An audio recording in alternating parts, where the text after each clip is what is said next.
Welcome, ladies and gentlemen, to this, your Aries January 2023 reading and forecast. Hi, I'm Nigel Saint James, clairvoyant. And if you, like so many others from around the world, would like to have a one-on-one personal clairvoyant reading with me, just check out the information that's in the description.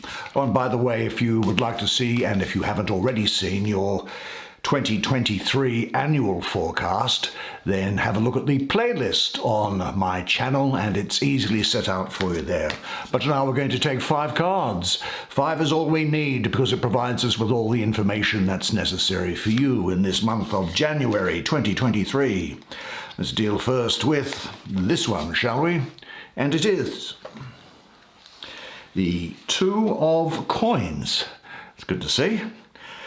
Good card, I think, but of course it depends on what else is in here and how they interact with one another.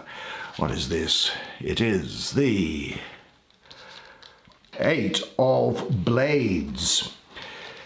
Let's see what else there is. I wonder what the central energy for you might be. We shall have a look. We shall see something from in here.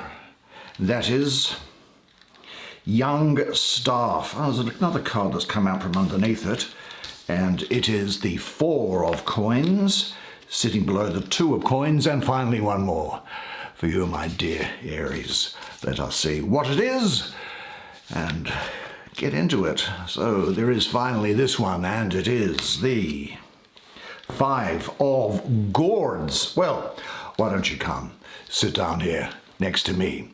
We'll have a good close look at the imagery on these cards together while I do the reading for you. All right, my dear Aries, let's have a look to see what there is here first. And it is the 2 of Coins. Well, placed where it is, this 2 of Coins has a very good astrology, I would say, for you. And the astrology is that of Jupiter, the great benefic, ruling the first decan of Capricorn, at 23rd of December to the 2nd of January. Now, although that's potentially inharmonious because Jupiter is all about expansion and Capricorn is all about conservatism and practicality, because with the number 2, we're just behind the ace, and so I don't think that there's any problem with the astrology there. But what this does speak for you now is of kind of going with the flow. I think that there is change in the air, and it's a change that is bringing about balance. There's movement, flux, having ups and downs, growth through change. Multitasking, possibly a heavy workload for you, but you'll be enjoying your work, which is good. And that's a welcome change because it moves you into a better place. Now, when this 2 of Coins arrives, as it has done here, it says that it is time to be open and flexible. Change is coming. Don't fight it. Make it fun and creative. Now, this energy symbolizes the creative problem solver, and change helps you grow and expand. New ideas or enterprise want to be birthed into form at this time of year.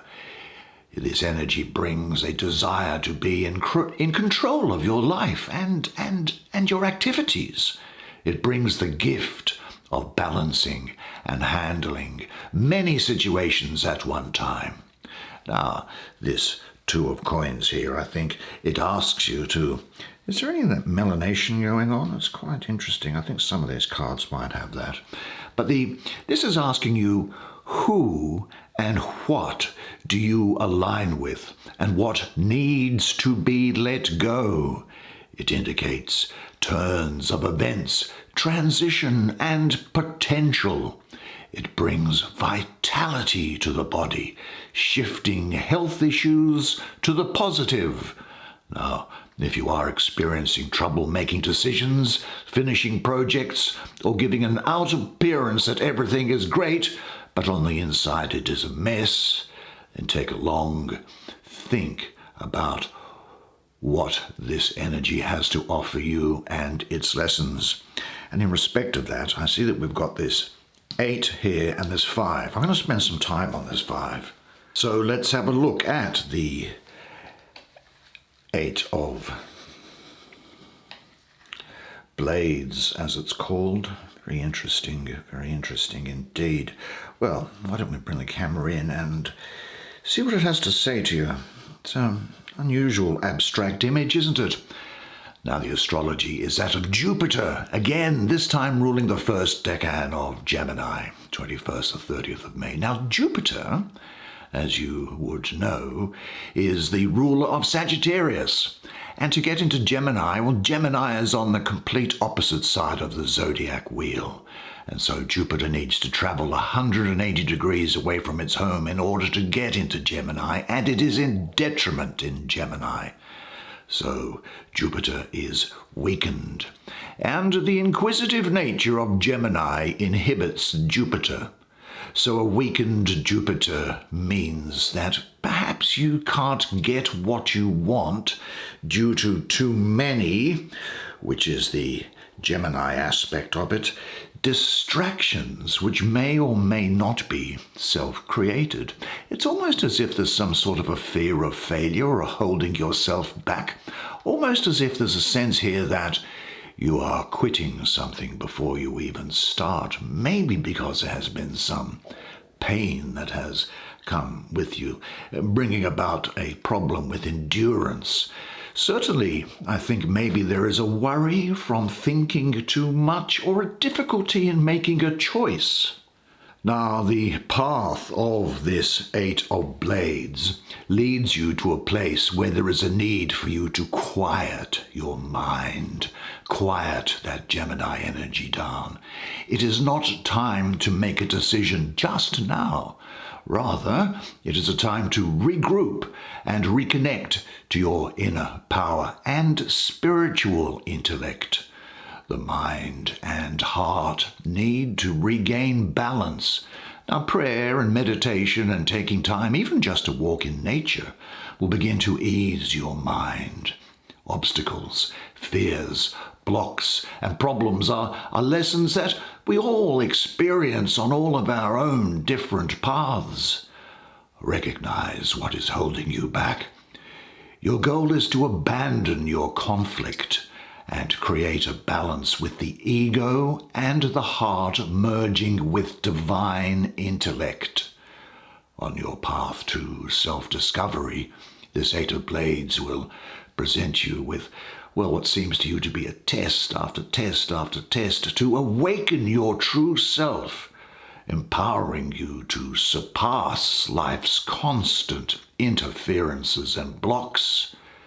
And it does bring you the opportunity to see life from an expanded view and clear perspective.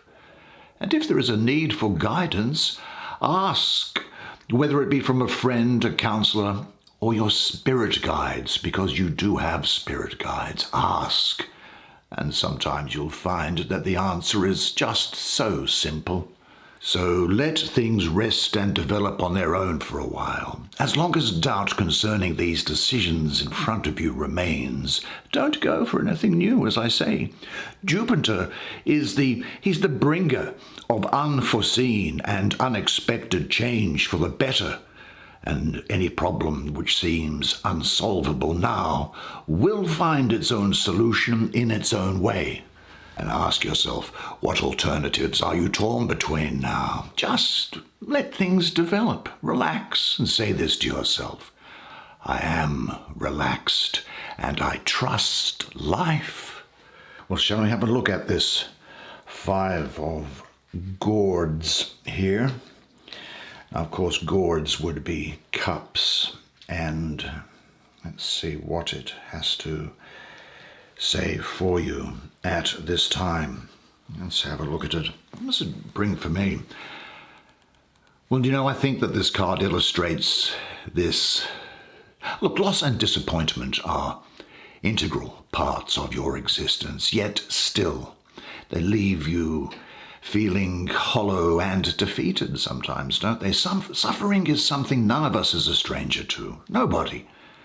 Yet while the milk is spilled, there are always cups left to be filled.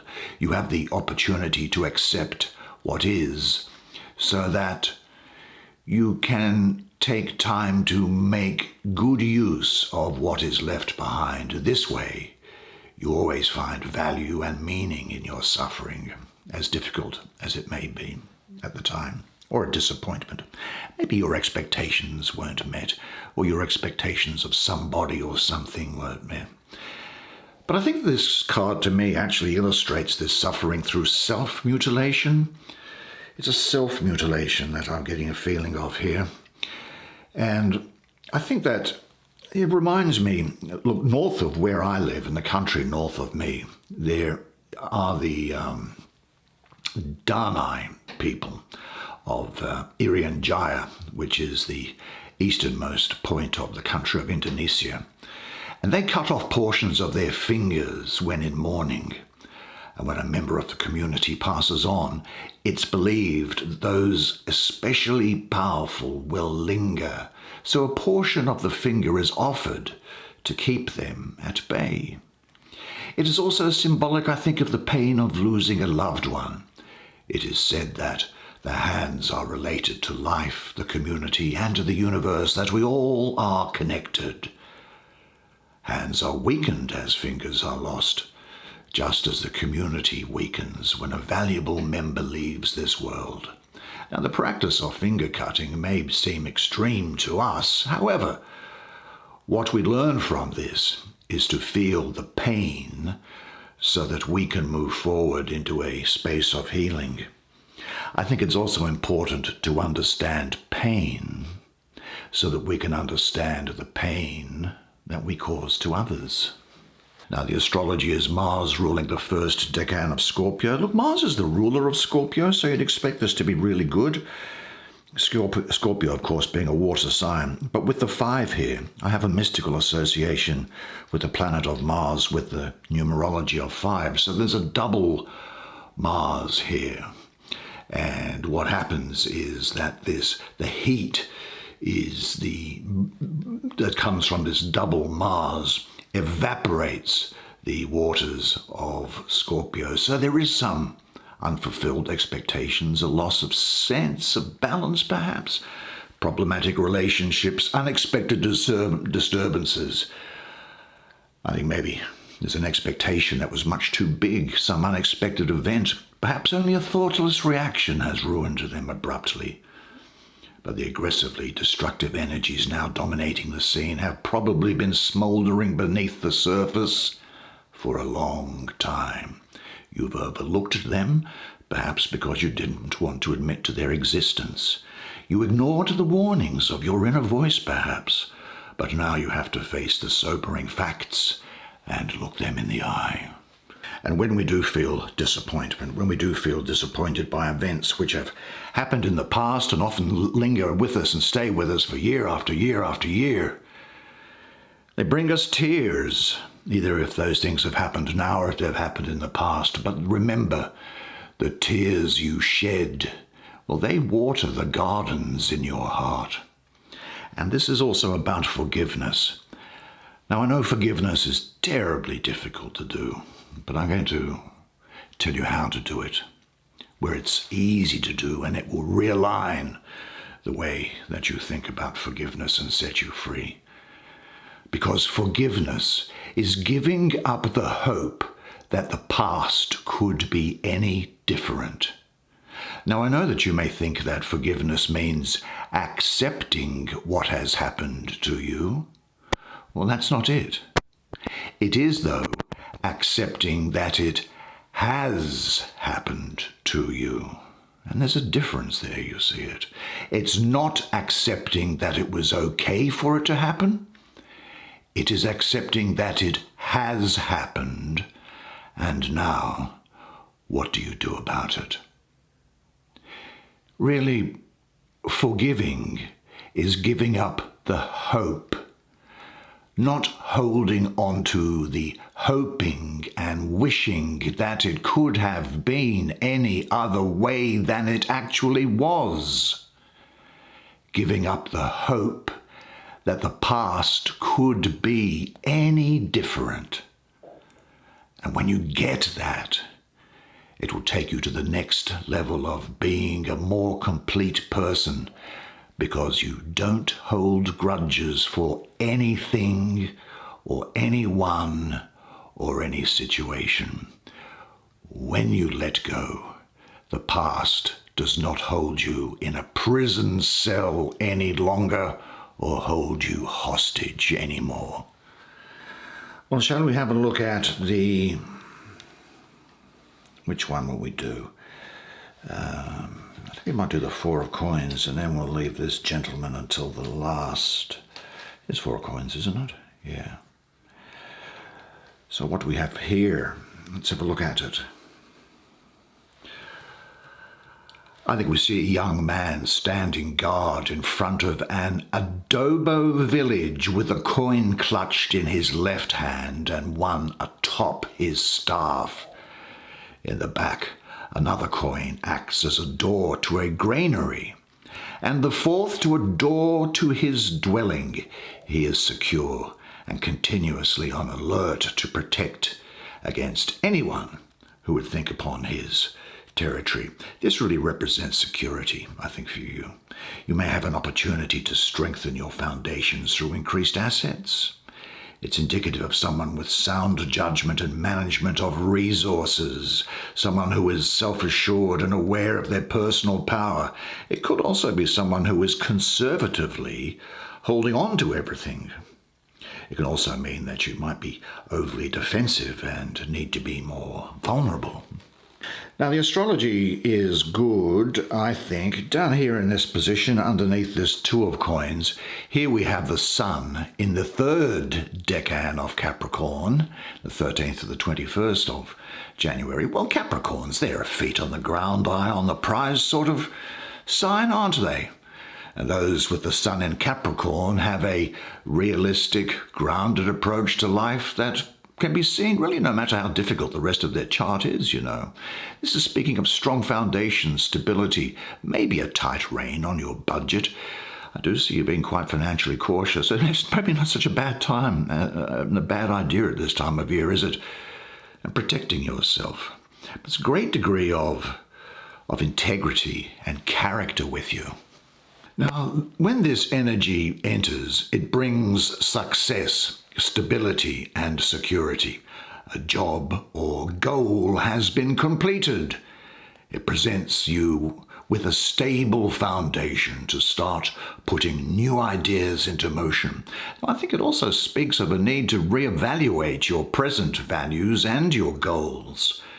You might be holding on to something, such as an idea, a person, a situation, a possession, or a job that is outworn and really needs to be let go. This Four presents spiritual expansion by understanding the differences between inner and outer wealth. It brings opportunity to take something of a sabbatical, that is, getting away from your normal routine, you know, relaxing your mind.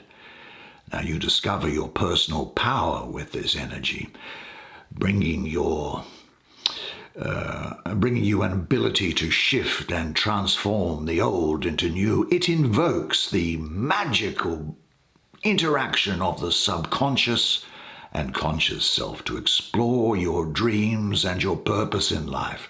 This card brings new insights and inspirations for the future. It empowers your personal strength, bringing physical recovery and healing from things that have maybe hurt your heart or disappointed you. Now, in the background here, his buildings here that he's guarding, they're really quite rigid in a way. So you might ask yourself, is your life, your behavior like a rigid sort of a building? Or, conversely, does your behavior need more order, structure, and solidity? I would really encourage you to study the different aspects of power at this time and say this to yourself, because it really is true and it will bring you great benefit, and it is that I offer my power in the service of love. And then that takes us finally, I think, to, as I say, this fellow in the middle here, who is whom? He's young staff. young staff. So not the father, obviously the son. A great degree of Leo around here and a great degree of Cancer. They are going to be important to you. This is someone who is swift and strong, impulsive, violent perhaps, just and noble and generous with a sense of humour. I think what I'm seeing here is an intensity with you. But I do see blossoming love and intuitive creativity and you coming out of the darkness and into light. It's a very dynamic card with a strong Leo influence around it. So there is going to be a sense of you being in the spotlight, and dare I say it, I think you are going to quite enjoy being in the spotlight. Now, you will have a great degree of energy, I think, and if you can contain and direct your energy, you can complete achievements beyond your expectation. Now, he symbolizes the entrepreneur, a person with vision, and the bringer of an inspired vision. He introduces energy, vitality, and new ideas into any situation. And his energy is infectious and ignites those around him to tap into their creative life force, so that they, too, can expand their lives and achieve their goals. Now he, and I think you, will be a passionate and courageous being. You will be charming and charismatic, very sexually attractive to other people during this period, so do with that what you will. But you could also be impatient, I would say. His compulsive free spirit doesn't always plan ahead, which can result in unexpected situations that diffuse his spirit. He can easily become bored or uninterested, having difficulty in seeing things all the way through, and his energy needs a grounding outlet, though sometimes it just needs to run its wild course, bringing it back to center. When this energy arrives in your life, as it has done, get ready for some real adventure. It indicates a time of travel, change, and challenge. But we were seeing this here, weren't we? And I think that he indicates the need to learn how to harness your energy, maybe setting some fences around what you do, so you don't scatter your energy, but make sure that you direct it and make a plan. I think he also encourages you to take spiritually inspired adventures or trips. He sparks interest in expanding your creative horizons. Now, his strong creative energy, as yours will be, and your intuitive inspiration are going to ignite your life forces within and awaken your soul self. You become a channel for divine inspiration that wants to be manifested. You feel alive and inspired, wanting to engage with the world around you. And there's a great degree of sexual energy around here, I see. He brings hope and healing to any situation that has disappointed you. He can also point to the beginning of a passionate romance or the deepening of an existing relationship. He indicates, I think, sometimes moving to a new location, perhaps. But he does bring you strength and courage to live your life with creative passion. Don't you understand? You have all that you need. Don't let yourself be contained. Don't let yourself be slowed down. Life is prepared to receive you. Trust your boundless creative potential. And what challenges are present in your life right now?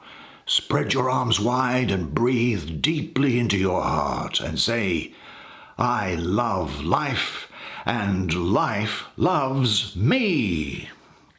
What a fascinating spread for you. Good job. Well, if you're like me, I think you will find the imagery on these cards striking and captivating. Now, I know that this is going to be a good month for you, so well done and all the best to you for 2023. Now, remember this until I see you next time, and it is this, that you are a legend, and I look forward to seeing you again next month. And until then, it's bye for now.